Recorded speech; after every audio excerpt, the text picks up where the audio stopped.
When applied to the origin of life and the random formation of large biomolecules, probability theory clarifies the limitations of chance as a creative agent on the primordial Earth. For example, what are the odds a single protein could form exclusively through the blind interactions of chemistry?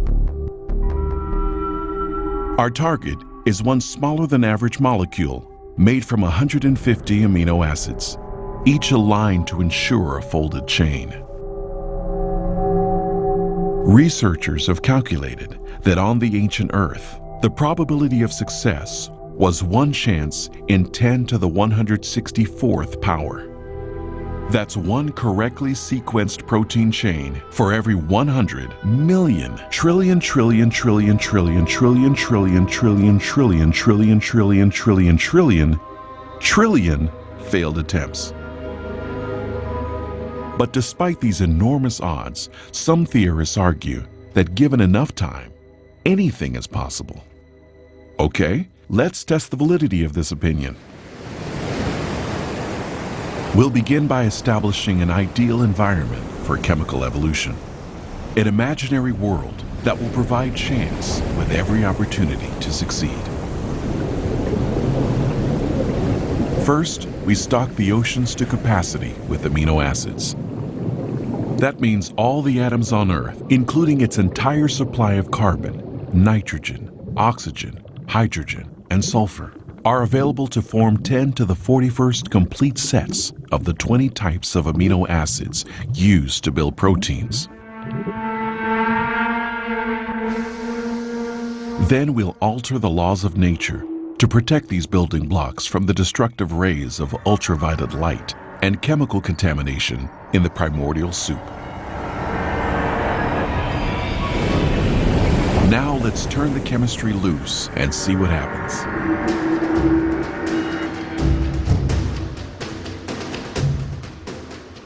The amino acids start bonding furiously. In our experiment, an entire chain of 150 units self-assembles in only 1 second.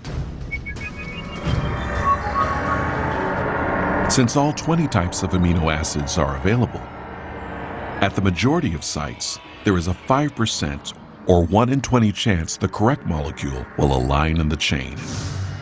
If the sequencing is incorrect, the chain is immediately destroyed and a new assembly begins. Throughout the planet, 6,000 million billion trillion trillion attempts will take place every minute.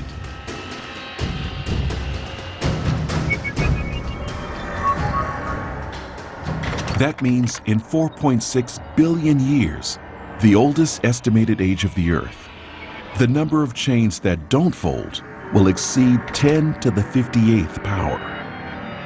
It's a staggering total, but nowhere near 10 to the 164th.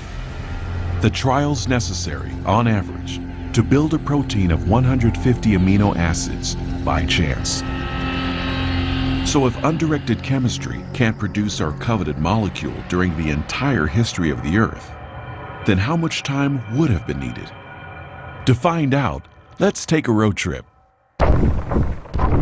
We'll start by erecting a bridge that spans the diameter of the observable universe, a distance of more than 90 billion light years. Then we'll place an amoeba on one end of the bridge. This single-celled organism will travel at the breakneck speed of 1 foot per year. It's off. While we wait for one protein to form, by chance, the amoeba slides along for more than 5 billion years to cross the entire universe and then return. But this race is just getting started.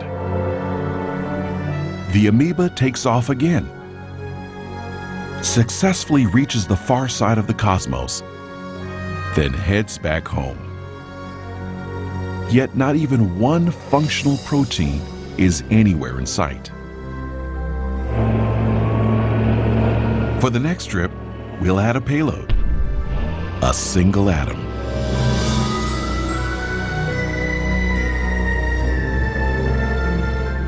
After inching its way another 500 billion trillion miles, the amoeba drops off its cargo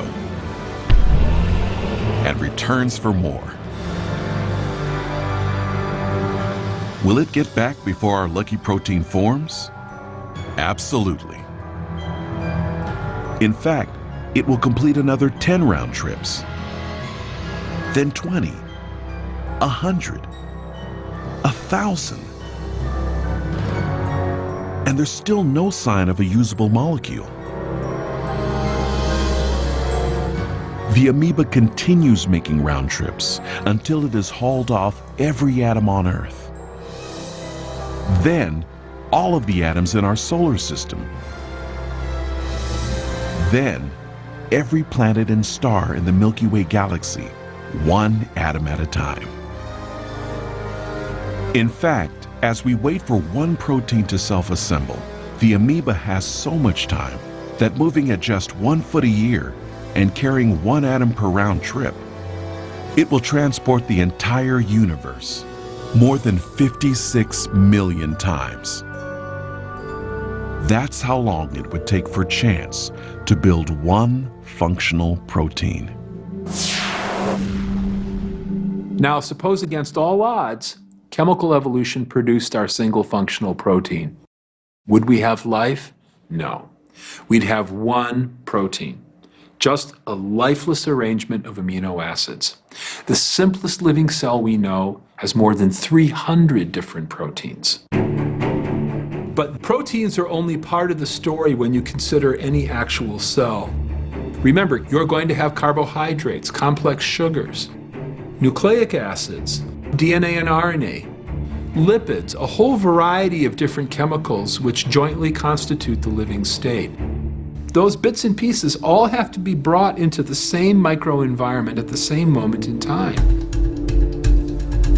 Each chemical building block must then be assembled and organized into the network of molecular machines that will control every facet of life. If we can appreciate exactly how hard it is to produce one molecular machine using nothing except atoms and energy, we can see that there's a profound problem, because once you have one molecular machine, you don't have a living thing. These molecular machines need other molecular machines. And even if nature was capable of producing all the molecular machines necessary, that still wouldn't be enough. They have to all be together, all in this tiny little membrane-bound space that we call a cell. From my understanding of what it takes to make a cell, it has to happen all at once. You can't do it one bit at a time, because everything works together in a causal loop. The higher level of organization transcends the pieces. The spatial organization in the cell requires that molecules end up in the right place at the right time. The DNA is copied into RNA. The polymerase that does the copying has to find the right spot in the DNA to start copying. The RNA has to somehow hook up with ribosomes, which have to be in a particular place. And the proteins then that are made have to be going to a particular place. That's an awful lot to account for by random chance. The probability that you would get them in the same space at the same time becomes beyond unimaginable. And the probability that you would get them within a membrane enclosure, like a cell, is the next best thing to impossible.